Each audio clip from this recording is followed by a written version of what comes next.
नमस्कार। आज की चर्चा का विषय है शुक्र। तो पहले शुक्र के कारक क्षेत्र के बारे में जान लेते हैं कि शुक्र से हम क्या क्या चीजें देख सकते हैं, किस किस क्षेत्र में उसका दखल है और उसका प्रभाव वो किस तरह करेगा। तो शुक्र स्त्री को बिलोंग करता है, नारी को। शुक्र पत्नी है। वैवाहिक जीवन का सुख देखने के लिए हम इसी को देखते हैं, पत्नी के साथ कितना सुख प्राप्त होगा और कुछ हद तक ससुराल से कितना सुख प्राप्त होगा, इसके लिए भी शुक्र ग्रह को देखा जाता है। ये हमारे गुप्त अंग है, हमारे जननांग है। उससे संबंधित लाभ और हानि, बीमारियां का भी विचार हम शुक्र से कर सकते हैं। शुक्र गला है, गायन, बोलना, मीठी आवाज, सुरीली आवाज, है ना। तो गले से संबंधित बातें जिसमें आमतौर पर गायन को, कविता को, लेखन को लिया जाता है, गेम्स को भी यहीं से हम देखते हैं। तो गले से संबंधित जो भी चीजें हैं, जहां पे बोलना है, जनसंपर्क है, गीत गाना है इत्यादि, कविता पाठ है, देखा जाता है। ये मुख है, गला और मुंह को समझिए जोड़ी। मुख से भाव क्या हुआ? सौंदर्य। हम कितने सुंदर दिख सकते हैं, हम कितने सुंदर हो सकते हैं, का विचार भी शुक्र से होगा अगर अच्छा है तो। क्योंकि शुक्र को गुरु की पदवी भी है, असुर गुरु है वो, असुरों का गुरु है। असुर वो जो सुर नहीं, मतलब जो देवताओं के अलावा हैं वो सब। तो कहीं ना कहीं उसमें एक साहस भी होता है। तो साहस को देखने के लिए, पौरुष को देखने, पुरुषत्व को देखने के लिए, कुछ करके दिखा सकने की सामर्थ्य के लिए भी हम शुक्र को देखते हैं। क्योंकि ये जननांगों से संबंधित है, तो उनकी बीमारियां जैसे मूत्र विकार, शुगर या इससे मिलता जुलता कोई भी प्रॉब्लम भी हम शुक्र से देखते हैं। ये स्वभाव को भी बिलोंग करता है, हमारा नेचर कैसा होगा, हम कितने खुले दिल के हैं, कितना खर्च करते हैं, हमारा व्यक्तित्व कैसा होगा, हम कितने सुंदर दिखते हैं, हम कितना प्रभावित करते हैं या प्रभावित होते हैं, ये सब चीजें भी हमने शुक्र से देखनी। हमारा विलास, हमारी लग्जरी, हमारा शान शौकत, विलासतापूर्ण सामग्रियां। अब विलास की सामग्री क्या होती है? अच्छा मकान, अच्छी कार, अच्छे इक्विपमेंट्स वगैरह, इन सभी चीजों को हमने शुक्र से देखना है। इसके बाद ये सामाजिक जनसंपर्क है, बोलने की कला का माहिर होता है, आकर्षक होता है, तो जनसंपर्क में भी बड़ा प्रभावी रूप रखता है। चुंबकीय आकर्षण होता है शुक्र में, किसी को भी अपने सौंदर्य से अपनी तरफ खींचने की ताकत रखता है, इसलिए जनसंपर्क भी उसमें काउंट होता है। भागीदारी जैसे पार्टनरशिप के लिए भी, जीवन साथी के साथ तालमेल के लिए भी, एडजस्टमेंट के हिसाब से भी, समस्याओं को सॉल्व करने, क्योंकि गुरु है इसलिए ये सब चीजें भी देखी जा सकती हैं। गुरु का भाव था, शुक्र असुरों का गुरु है, तो उसमें गुरु जैसे भाव भी होते हैं, ज्ञान होता है, समझदारी होती है। इसलिए पार्टनरशिप के लिए भी, किसी की समस्याओं को सॉल्व करने के लिए भी शुक्र को देखा जा सकता है। क्योंकि ये लग्जरी है, इसलिए वाहन का भी इससे लेना देना है और वाणी का भी इससे लेना देना है। तो बोलने की कला, वाहन का सुख, ऑर्नामेंट्स का सुख, आप कपड़े इसमें ले सकते हैं, और वो सब चीजें जो सौंदर्य को बिलोंग करती हैं, आभूषण, कपड़े, कॉस्मेटिक्स, ये सभी चीजें हमने शुक्र से देखी। तो ये जो वो लिस्ट थी जिससे ये अंदाजा होता है हमको कि शुक्र किस किस क्षेत्र में लाभ या हानि दे सकता है। अब बात करते हैं कि शुक्र की कुछ परिस्थितियां, उसका बेसिक नेचर के ऊपर चर्चा करते हैं। जैसे कि उसका रंग उज्जवल होता है। उज्जवल से भाव यहां है सफेद, चमकीला, खिला खिला। और प्रभाव में देखें तो वो शुभ प्रभाव करता है, क्योंकि वो गुरु है, शुभ प्रभाव। और गुण रजोगुण, उसके अंदर रज के भाव, मतलब काम शक्ति अत्यधिक होती है, ऐसा माना जाता है। और विशेष रूप से किस क्षेत्र को देखता है? स्त्री और भोग विलास, आनंद और भोग विलास और काम शक्ति, कामनाओं की पूर्ति, ये उसका क्षेत्र है। और जल तत्व का है, थोड़ा सा अपने आप को एडजस्ट कर लेता है। जब तक एक जगह तृप्ति नहीं होती, एक गड्ढा नहीं भरता, जल आगे नहीं जाता, तो इस तरीके से वो अपनी तृप्ति की पूर्ति में लगा रहने वाली प्रवृत्ति उसकी होती है। मीन राशि में ये उच्च का होता है 1 डिग्री से 27 डिग्री तक। कन्या राशि में नीच का होता है 1 डिग्री से 27 डिग्री तक। इसकी अपनी 2 राशियां हैं, वृषभ और तुला। बुध की राशि और शनि की राशि में ये मित्र होता है, जैसे मिथुन, कन्या, मकर और कुंभ इसमें ये मित्र है, और सूर्य और चंद्र से इसकी नहीं बनती, वहां शत्रु है। जैसे सिंह राशि और कर्क राशि में ये शत्रु हो जाएगा। अपनी मूल त्रिकोण राशि में होता है ये तुला में 1 डिग्री से 10 डिग्री तक। तो ये हुई इसका एक लमसम नेचर कि कहां उच्च का होता है, कहां नीच का होता है, कहां क्या प्रभाव करता है। और ये चंद्र से 10 डिग्री के अंतर पर अस्त हो जाता है। शुक्र का अस्त होना आम भाषा में से तारा डूबना भी कहते हैं। तो इसका भी एक पूरा अलग से प्रभाव होता है, जो बाद में किसी और वीडियो में बता दूंगा। तो अभी तक हमने शुक्र के बेसिक नेचर को समझा, फिर उसकी कुछ क्वालिटीज को समझा कि किस किस राशि में थोड़ा थोड़ा कैसे प्रभाव करता है। ये 7वें भाव का कारक है। यह कारक का अर्थ है विशेष रूप से वहां प्रभाव करने वाला है, विशेष रूप से उस भाव को देखने वाला है। इसको ऐसे समझें जैसे टीचर स्कूल में कारक हैं, डॉक्टर साहब हॉस्पिटल में कारक हैं, इंस्पेक्टर साहब थाने में कारक हैं। वहां वो विशेष परफॉर्मेंस दे सकते हैं जहां सबसे अच्छी परफॉर्मेंस दे सकते हैं।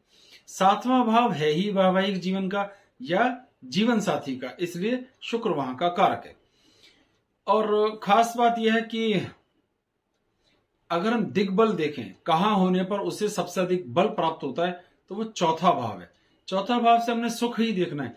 लास्ट में शुक्र का वास्तविक अर्थ क्या हुआ? सुख, सुखों की प्राप्ति, कामनाओं की प्राप्ति। तो चौथे भाव में वो दिग्बली होता है। तो अभी तक हमने एक लमसम ये जाना शुक्र की व्यक्तित्व क्या है, वो किस क्षेत्र में काम करता है, उसका स्वभाव कैसा है, उसका तत्व क्या है, वो शुभ है कि अशुभ है, उसके गुण कौन से हैं। तो अब आगे चर्चा करते हैं। तो शुरू करते हैं। अगर शुक्र आपकी जन्म कुंडली में वृषभ राशि में है तो उसका सभी लग्नों पे क्या प्रभाव होगा। तो विषय बिल्कुल सीधा सा सिंपल। आपकी जन्म कुंडली को देखिए, शुक्र कहाँ लिखा है। अगर वो 2 नंबर मैथमेटिकल नंबर 2 पे लिखा है यानी वृषभ राशि में है, तो ये वीडियो आपके लिए। तो सभी लग्नों के लिए इसके प्रभाव की चर्चा करते हैं। और ये किस तरह प्रभाव करता है। 2 राशियों का स्वामी है, एक राशि वृषभ और एक राशि है तुला।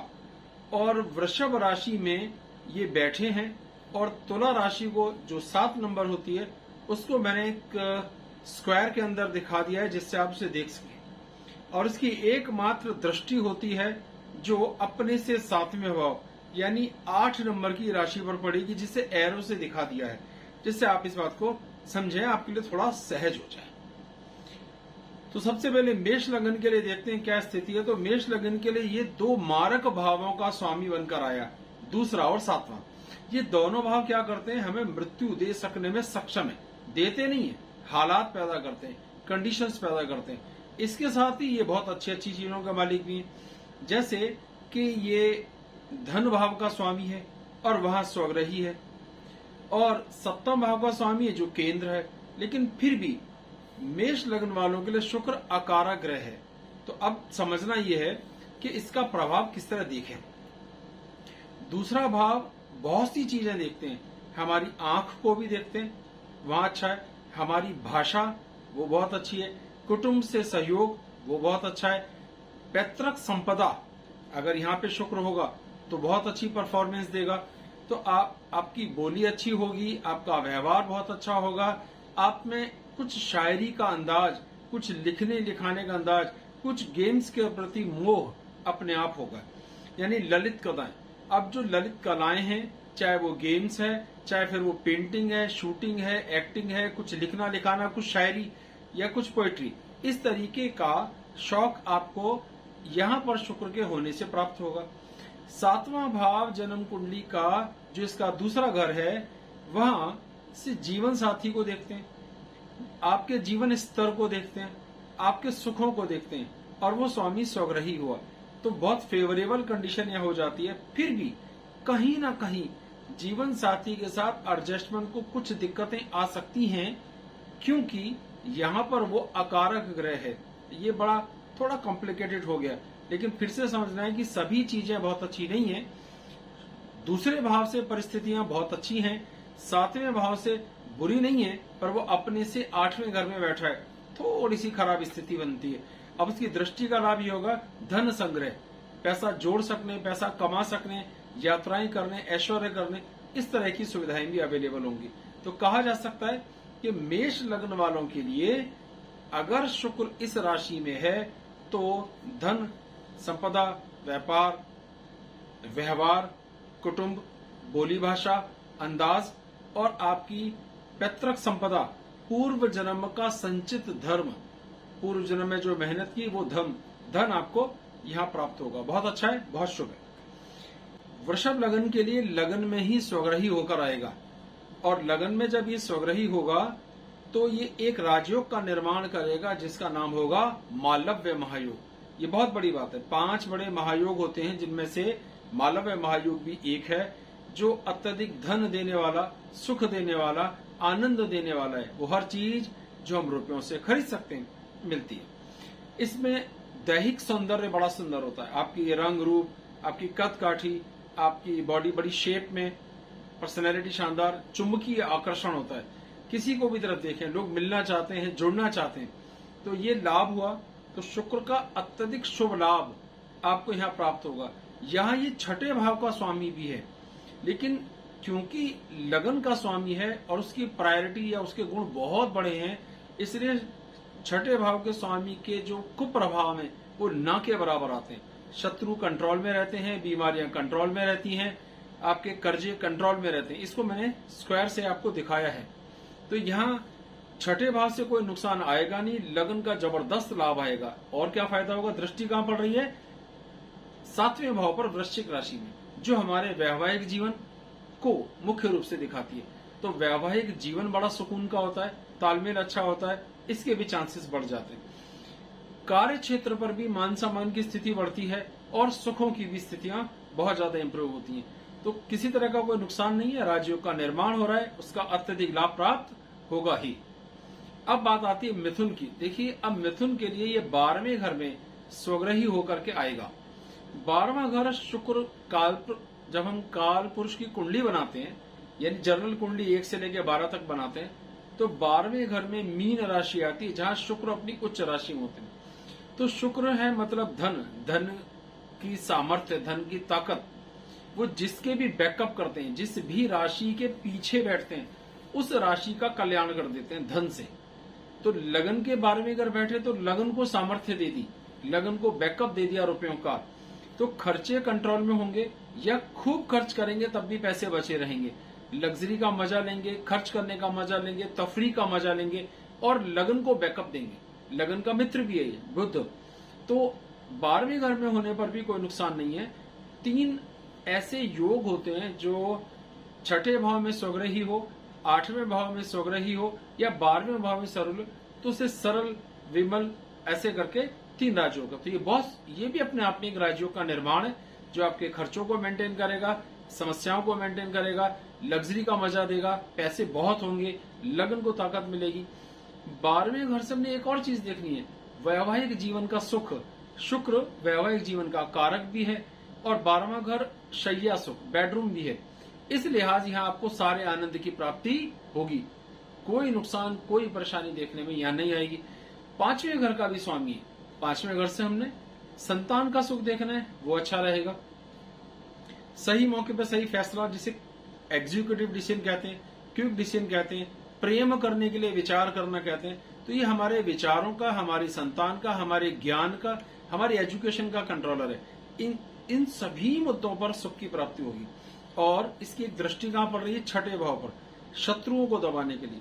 यहाँ थोड़ा खर्च हो सकता है, लेकिन पैसे होंगे तो शत्रु बनेंगे क्यों? हम किसी का पैसा टाइम पर देंगे तो बनेंगे क्यों? तो मिला जुला कर ये कह सकते हैं कि मिथुन वालों के लिए भी इसका जबरदस्त लाभ होता हुआ दिखाई देगा। कोई परेशानी की बात नहीं आएगी। कर्क की बात करते हैं तो कर्क के लिए स्थिति यह है कि ये 11वें भाव में स्वग्रही होकर आएगा। 11वें भाव में ग्रह आय को बिलोंग करता है, आमदनी, उसका आमदनी से लेना देना है।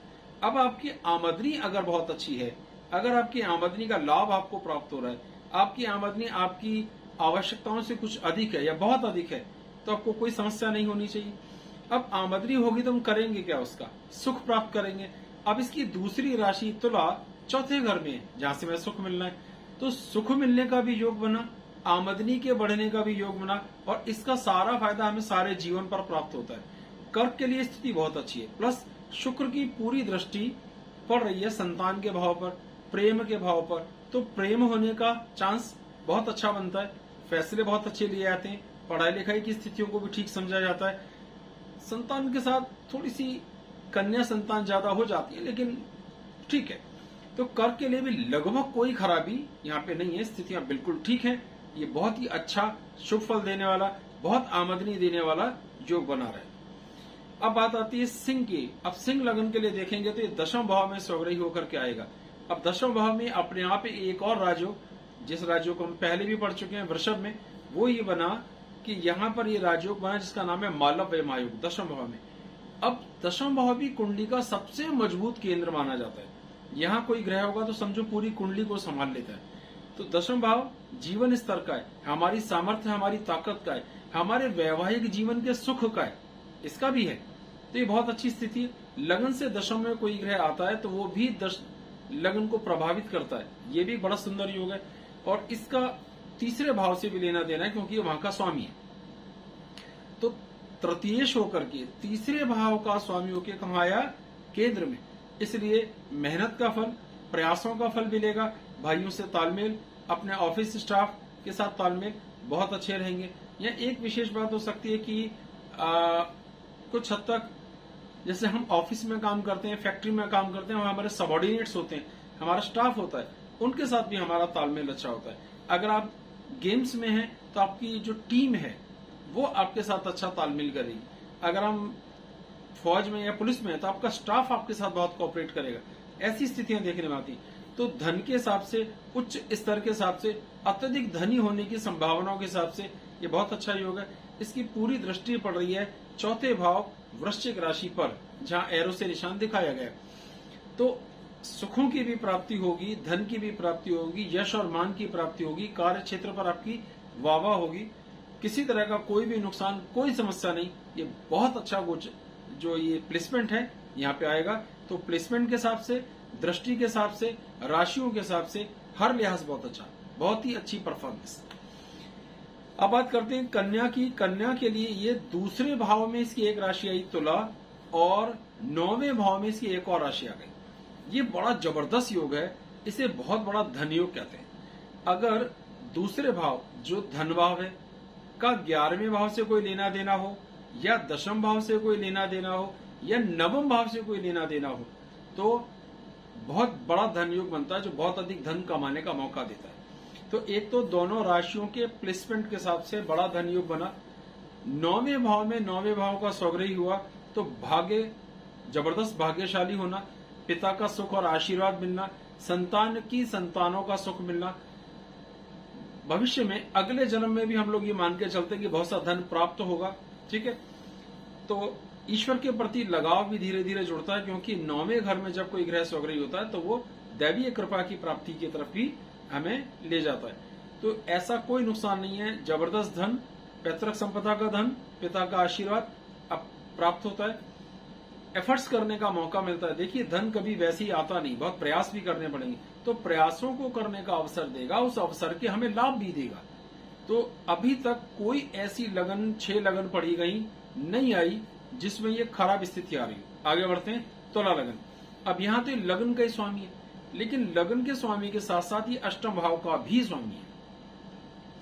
अब अगर कोई ग्रह लगन का स्वामी भी हो और अष्टम भाव का स्वामी भी हो, ऐसा मेष लगन में मंगल के साथ और तुला लगन में शुक्र के साथ ही केवल संभव है। तो ऐसी परिस्थिति में उसे अष्टमेश होने का दोषी नहीं माना जाता। तो यहाँ पे लग्नेश स्वग्रही है, और कहाँ स्वग्रही है? 8वें भाव में जाकर के। अष्टम भाव हमारे एक तरह से सेविंग्स को दिखाता है, तो सेविंग्स इंप्रूव होती है, इसका फायदा होता है। कुछ नया, कुछ विशेष, कुछ विशिष्ट सीखने का मौका मिलता है, अवसर मिलते हैं हमें, इसका लाभ होता है। आपकी सेहत, व्यक्तित्व, पर्सनैलिटी ये इंप्रूव होती है। बोली, भाषा, व्यवहार और कुटुंब से तालमेल इंप्रूव होता है। बहुत दूर दूर की यात्राएं करने का अवसर मिलता है, तो काफी हद तक ठीक है। लेकिन इसमें शुगर की संभावना, यूरिन से संबंधित और कुछ प्रॉब्लम्स देखने में आ जाती है। तो थोड़ा स्वास्थ्य का इस एंगल से कमजोरी देखने में आती है, लेकिन लगभग ये भी ठीक है। किसी विशेष उपाय की जरूरत यहां भी नहीं पड़ेगी। वृश्चिक की बात करते हैं तो वृश्चिक के लिए फिर से राजयोग का निर्माण हो गया, क्योंकि अब ये एक केंद्र सप्तम भाव में अपना राजयोग बना रहा है। तो जब भी कोई ग्रह स्वग्रही हो और केंद्र के अंदर भी हो तो वो राजयोग का निर्माण करता है। राजयोग का नाम मालव्य महायोग। तो ये राजयोग बना है 7वें घर से। अब 7वां घर क्या है? जीवन साथी का। तो ससुराल वालों से बहुत अच्छे तालमेल रह सकते हैं, कोई और ग्रह भी होना चाहिए। तो ससुराल वालों से बहुत अच्छे तालमेल रहेंगे, बड़ा मान सम्मान और पद वहां से मिलेगा, ससुराल की तरफ से इज्जत आपको बहुत मिलेगी।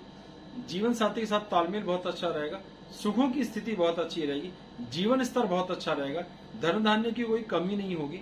तो इतने सारे आनंद, इस सब का लगन पर दृष्टि पड़ने से लगन को भी लाभ होगा।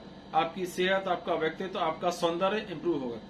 लेकिन अब लगन का स्वामी और सप्तम के स्वामी आपस में कोई अच्छे मित्र हैं नहीं, कहीं ना कहीं कुछ खिचखिच, थोड़ा सा नेचर के कारण ऊपर नीचे कभी कभी देखने में आता है। तो उनका व्यक्तित्व, क्योंकि यहाँ मंगल ग्रह का प्लेसमेंट पर बहुत कुछ निर्भर करता है, लेकिन फिर भी केवल शुक्र तक रखें तो स्थिति बहुत अच्छी है। राजयोग का निर्माण हो रहा है, धन धान्य, जीवन साथी और मान सम्मान, पद प्रतिष्ठा और सुख बहुत अच्छे प्राप्त होंगे। आ गई बात धनु लगन की। धनु लगन में ये छठे भाव में स्वग्रही होकर के बैठा है। छठे भाव में स्वग्रही है, ये भी एक योग बनता है। इसका नाम अब मुझे याद नहीं आ रहा, लेकिन शायद सरल इसका नाम है, सरल योग बनता है, अच्छा है। तो ये छठे भाव में ग्रह का स्वग्रही होना भी अपने आप में एक योग है, प्लस पॉइंट है। यहाँ ये छठे भाव में और छठे से छठा गिना जाए तो तुला राशि आएगी, जिसको मैंने स्क्वायर करके दिखाया। कहीं ना कहीं ये दो ऐसी राशियों का स्वामी हो गया जो बीमारियां, शत्रुता, कष्ट और कर्ज दे सकते हैं। तो धनु के लिए बिल्कुल अकारक ग्रह, शुक्र ग्रह वहां कारक नहीं है, लेकिन जब भी कोई ग्रह स्वग्रही या उच्च राशि में होता है तो वो अपने को प्रभाव नहीं देता, शुभ फल देता है। तो हमें क्या लाभ होगा? शत्रुओं के साथ कोई समस्या नहीं होगी, कर्ज लेने की स्थिति कभी नहीं होगी, कोई लेना देना कर्ज का नहीं होगा। कभी लेना भी पड़ा, देखो अच्छी के लिए भी तो कर्ज लिया जाता है कि हमने कर्ज लिया, फैक्ट्री को खोला, फैक्ट्री से बड़ी ग्रोथ करी, तो एक ऐसे कर्ज भी होता है। तो पहले तो कर्ज लेना ही नहीं पड़ेगा, लेकिन अगर लेना पड़ा तो वो भले के लिए होगा, अच्छे के लिए होगा, शुभ के लिए होगा, इसमें कोई नुकसान नहीं। आमदनी इंप्रूव होगी, ये भी सच है, पर स्वास्थ्य को लेकर थोड़ी थोड़ी समस्या रहने की गुंजाइश से इंकार नहीं है। ये देखना है 12वें घर पे दृष्टि के कारण पैसे बहुत खर्च होंगे। अब आप कमाएंगे, आपकी आमदनी का स्वामी भी है और खर्च भी करेंगे, तभी तो किसी न किसी कारण तनाव में रहेंगे। लेकिन अगर ये खर्चे हॉस्पिटल में हो रहे हैं तो ज्यादा बुरी बात हो गई। तो स्वास्थ्य का ध्यान रखना है, अन्यथा हॉस्पिटल में बहुत पैसे आपके वो खर्च करवा देगा, ये चीज समझने की।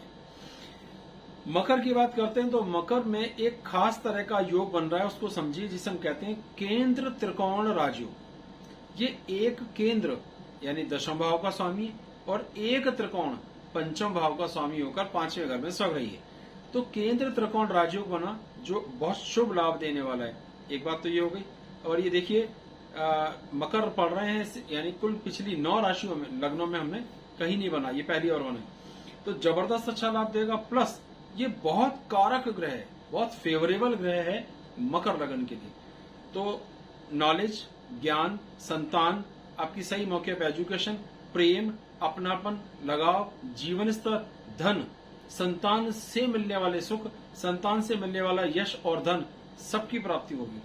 आमदनी के नए से नए स्रोत पैदा होंगे और जीवन स्तर में जबरदस्त बढ़ोतरी होगी। किसी तरह का कोई नुकसान देखने में नहीं आएगा। ये बहुत अच्छा प्लेसमेंट है, बहुत अधिक शुभ लाभ मकर लगन वालों के लिए यहाँ प्राप्त होगा। अब बारी आ जाती है कुंभ लगन की।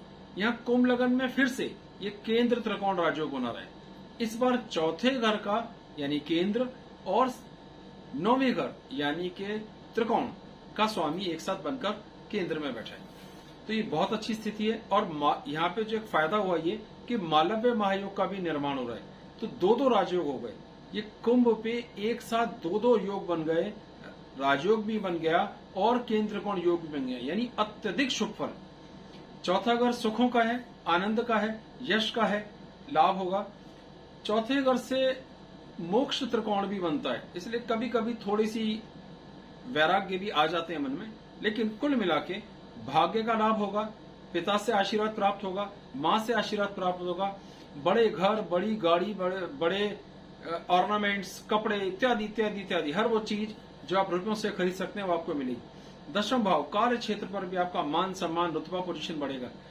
बात कुल मिलाकर ये है कि बेहतरीन अच्छा है। सारी लग्नों में सबसे अधिक शुभ शुक्र केवल किसके लिए अच्छा है? कुंभ लग्न के लिए, कि वहां दो राजयोग बना रहा है इस टाइम में। तो बहुत अच्छी स्थिति है, किसी तरह का कोई नुकसान, कोई परेशानी, कोई दिक्कत नहीं, किसी चीज का कोई ट्रीटमेंट लेने की, किसी तरह का कोई उपाय करने की बिल्कुल आवश्यकता नहीं, बहुत ही शुभ। अब मीन लगन की बात करते हैं। मीन लगन में स्थिति यह है कि अष्टम भाव का स्वामी है और अष्टम से अष्टम का स्वामी भी है, तीसरे घर में स्वग्रही होकर बैठा है। यहां ये कारक नहीं है, इसका लगन से भी शत्रुता है, तो ये थोड़ी कमजोर स्थिति मेंटेन करता है। तीसरे घर में स्वग्रही होने के कुछ फायदे ये हैं कि आदमी बहुत मेहनती हो सकता है, बहुत प्रयास करने वाला हो सकता है, बहुत एफर्ट्स करने वाला हो सकता है, तो ये एक फायदा हुआ। लेकिन उसे किसी न किसी रूप में स्वास्थ्य को लेकर कुछ छोटी मोटी तकलीफें देखने में आ सकती हैं, जिसका जीवन स्तर पर थोड़ा सा फर्क पड़ता हुआ दिखाई देगा। उम्र को लेकर के यह है कि ऐसी तकलीफें जिसमें उम्र कम हो, लंबी चलने वाली बीमारियां, शुगर इत्यादि इत्यादि हो सकती। इसका एक फायदा यह है कि भाग्य के स्थान पर इसकी पूरी दृष्टि पड़ रही है, अब वहां भी मित्र दृष्टि नहीं है, तो एक एवरेज स्थिति है। तो एकमात्र लगन कुंभ यहाँ पर ऐसी आती है, और चाहो तो आप धनु को भी इसमें ले सकते हो कुछ हद तक। तो दोनों जो गुरु की राशियां हैं, धनु लग्न और मीन लग्न के लिए स्थिति एवरेज है। धनु के लिए फिर भी ठीक है, क्योंकि वो छठे भाव में स्वग्रही होकर के योग बना रहा था। मीन के लिए सबसे कमजोर स्थिति है। तो शुक्र के बीज मंत्रों का अगर आप जाप करते हैं, शुक्र के लिए कुछ दान करते हैं, सफेद और मीठी चीज, चीनी, मिश्री, बताशे इत्यादि, तो जो थोड़ा बहुत 8वें घर से कमजोरी आ रही है वो भी मेंटेन हो जाएगी। क्योंकि अष्टम भाव मृत्यु का कंट्रोलर है और 8वें से 8वां भी मृत्यु का कंट्रोलर है, वहां स्टार स्वग्रही है, इसलिए बहुत फिक्र की बात नहीं है, लेकिन फिर भी सावधानी रखने में कोई हर्ज नहीं है। तो अगर आपकी जन्म कुंडली में वृषभ राशि में शुक्र है तो उसका प्रभाव सभी लग्नों पर मैंने पड़ा। तो अपनी जन्म कुंडली खोलिए, देखिए आपका शुक्र कहाँ है, और वृषभ में है तो उसका आकलन कीजिए। बहुत बहुत धन्यवाद। जय सिया राम।